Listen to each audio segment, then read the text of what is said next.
Selamat datang di channel Jendela Sains. Di video ini kita akan membahas bilangan kompleks part yang pertama, yaitu tentang klasifikasi bilangan. Simak terus video ini sampai akhir. Yang pertama kita membahas klasifikasi bilangan. Bilangan kompleks atau bilangan pada umumnya itu bisa kita bagi menjadi dua, yaitu bilangan real dan bilangan imajiner. Di sini saya tampilkan dulu bagaimana klasifikasi atau pembagiannya. Kemudian setelah selesai nanti, baru kita bahas satu persatu bagaimana definisi, perbedaan, maupun contoh-contohnya. Oke, kita lanjut dulu ya. Kemudian, bilangan real ini bisa dibagi menjadi dua, yaitu bilangan rasional dan bilangan irasional. Kemudian, bilangan rasional bisa dibagi menjadi dua, yaitu bilangan bulat dan bilangan pecahan. Lalu, bilangan bulat bisa dibagi menjadi dua, yaitu bilangan bulat negatif dan bilangan cacah. Lanjut ya, bilangan cacah bisa dibagi menjadi dua, yaitu bilangan 0 dan bilangan asli. Kemudian yang terakhir, bilangan asli bisa dibagi menjadi tiga, yaitu bilangan prima, 1, dan bilangan komposit. Kita bahas satu persatu mulai dari klasifikasi tingkat yang pertama, yaitu bilangan real dan bilangan imajiner. Apa bedanya?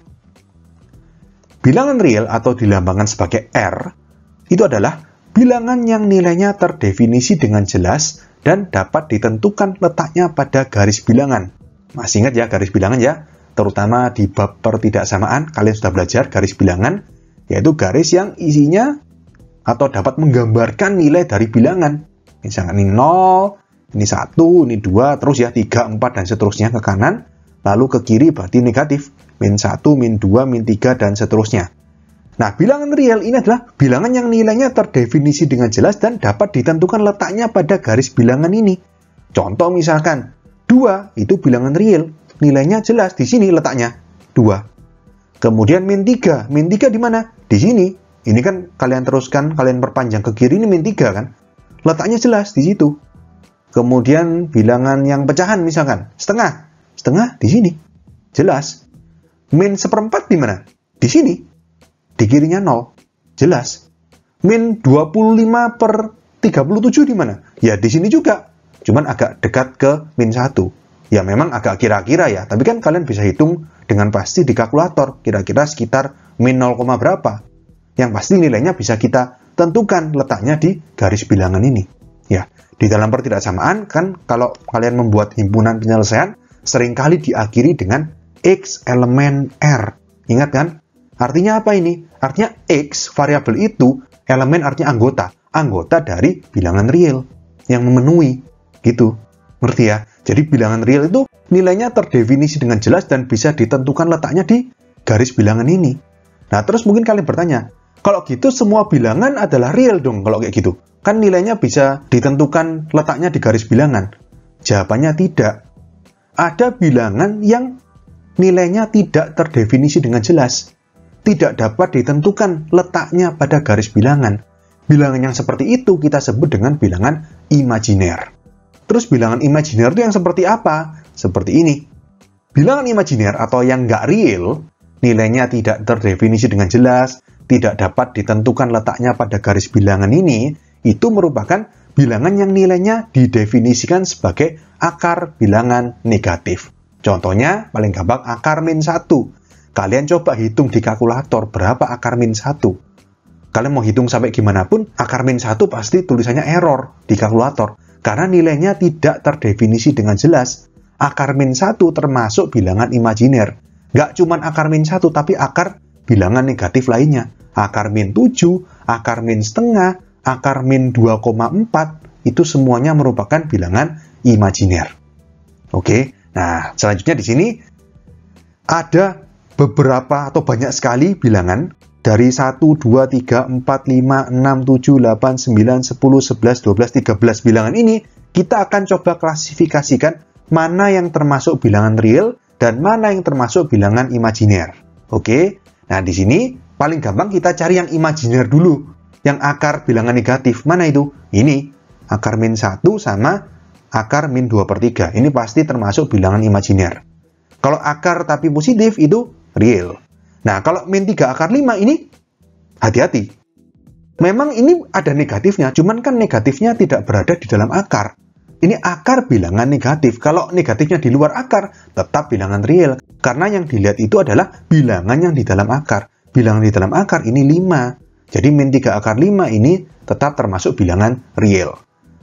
Lalu kalau Pi sama E ini gimana? Ya, kalau Pi kan nilainya sekitar 3,14 sekian. Berarti kalau di garis bilangan, di sekitar sini dong. Ini 3, di kanannya sedikit.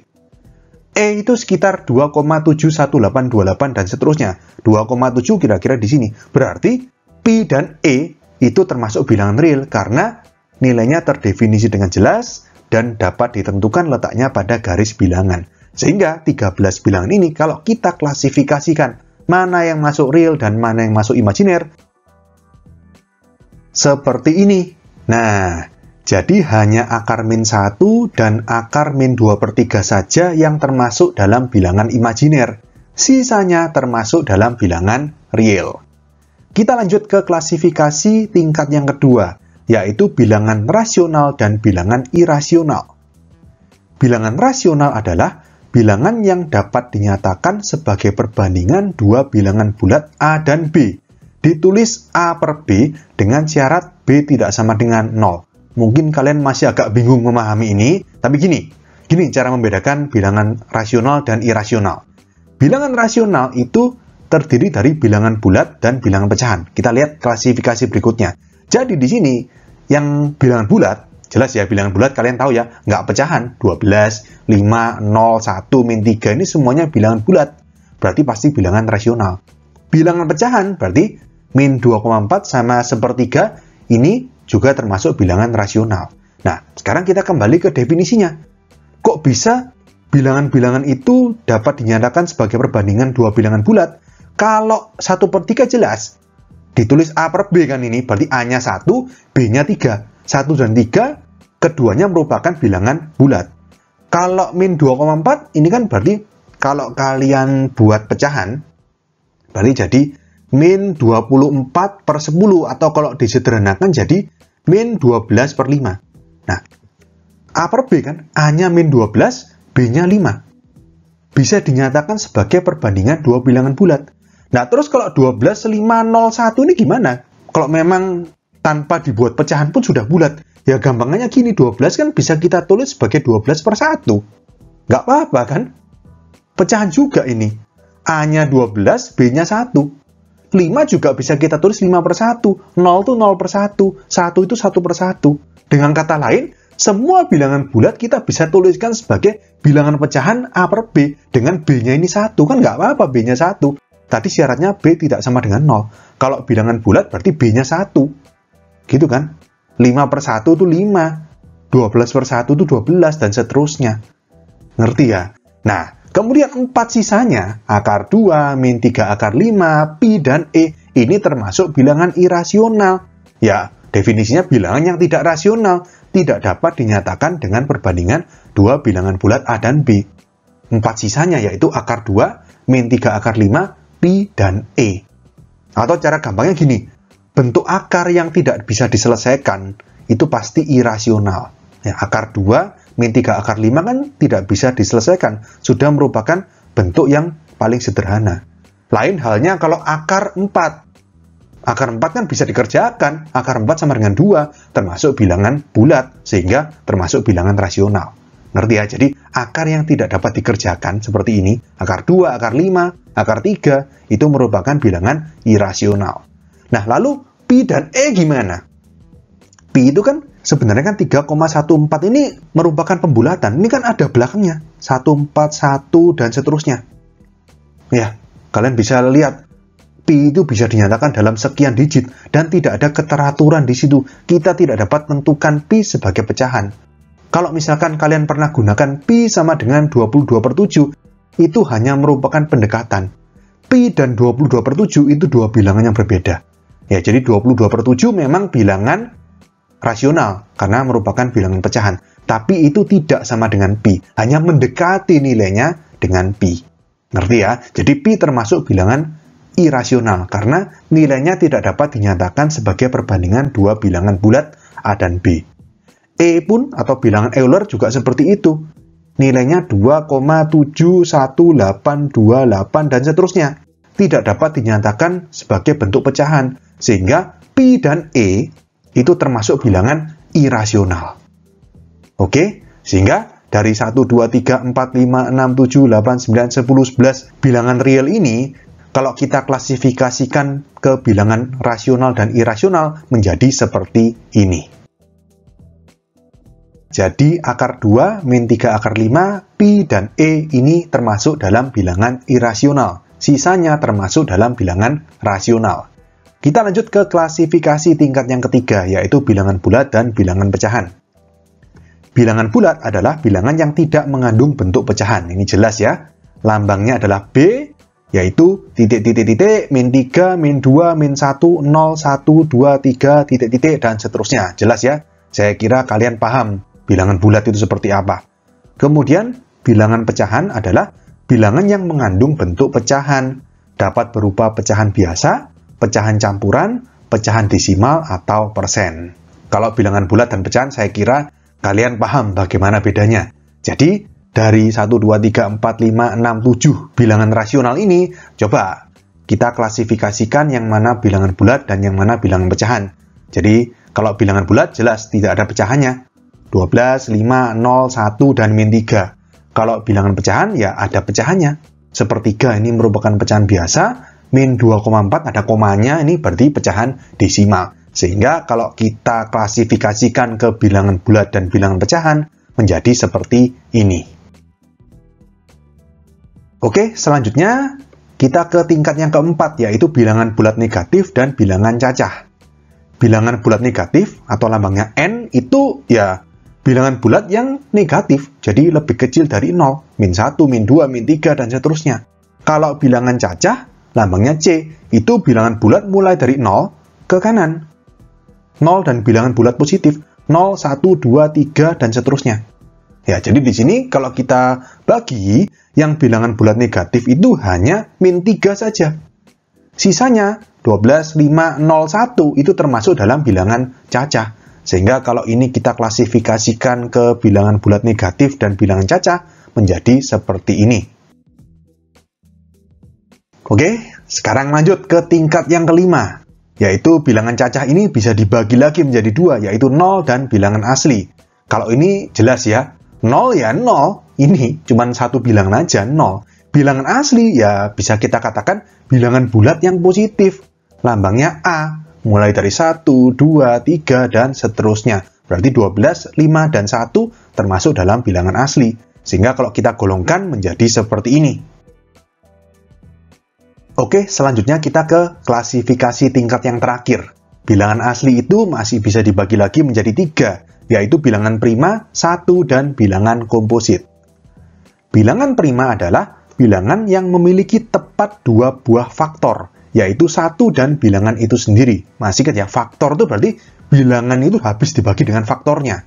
Misalkan, 2 adalah faktor dari 10, karena 10 habis dibagi 2. 3 bukan faktor dari 10, karena 10 tidak habis dibagi 3. Jelas ya? Nah, bilangan prima itu bilangan yang memiliki tepat dua buah faktor, yaitu 1 dan bilangan itu sendiri. Bilangan prima dilambangkan sebagai P. Contohnya di sini 2, 3, 5, 7, 11, dan seterusnya. 2 itu hanya memiliki dua faktor, yaitu 1 dan 2, bilangan itu sendiri. 3 itu hanya memiliki tepat dua buah faktor, yaitu 1 dan 3. 1 dan bilangan itu sendiri pokoknya. 5 juga, faktornya cuma 1 dan 5. 7 itu juga 1 dan 7. Tapi kalau misalkan 6, itu faktornya ada banyak, nggak cuma 2 buah. Faktornya 6 itu bisa 1, 2, 3, 6. Ada 4 faktor, berarti bukan bilangan prima. Ngerti ya? Nah, terus 1 itu apakah bilangan prima? Tidak. 1 itu hanya memiliki tepat 1 buah faktor, yaitu ya 1 bilangan itu sendiri. Kalau bilangan prima itu harus 1 dan bilangan itu sendiri. Jadi 1 dan bilangan itu sendiri itu berbeda. Dua bilangan yang berbeda. Kalau 1 kan faktornya ya cuma 1, yaitu 1. Bilangan itu sendiri. Jadi 1 bukan bilangan prima. Kalau bilangan komposit gimana? Ya contohnya kayak 6 itu tadi. Bilangan yang memiliki lebih dari 2 faktor. Bisa 3 faktor, 4 faktor, dan seterusnya. Ngerti ya? Jadi lambangnya K, komposit itu 4, 6, 8, 9, 12, dan seterusnya. 4 itu faktornya ada 3. 1, 2, dan 4. 6 itu ada 4 faktornya. 1, 2, 3, 6. 8 itu punya 4 faktor. 1, 2, 4, 8. Lebih dari 2 faktor. Itu bilangan komposit. Jadi paham ya? Perbedaan bilangan prima dan bilangan komposit. Jadi di sini 1, 5, dan 12 kalau kita klasifikasikan, 1 ya termasuk 1. 1 bukan prima, 1 juga bukan komposit. Jadi kayak berdiri sendiri. 5 bilangan prima. 12 bilangan komposit. Karena faktornya bisa 1, 2, 3, 4, 6, 12. Banyak sekali, ada 6 buah faktor. Oke, sehingga 1, 5, dan 12, kalau kita klasifikasikan ke bilangan prima, 1, dan bilangan komposit, akan menjadi seperti ini. Oke? Oke, sekian untuk video kali ini. Untuk melihat playlist lengkap dari bab ini, bisa kalian klik thumbnail playlist yang ada di sebelah kanan atas ini. Jika ada pertanyaan, saran, maupun kritik, bisa kalian tulis di kolom komentar. Semoga bermanfaat dan sampai jumpa di video selanjutnya.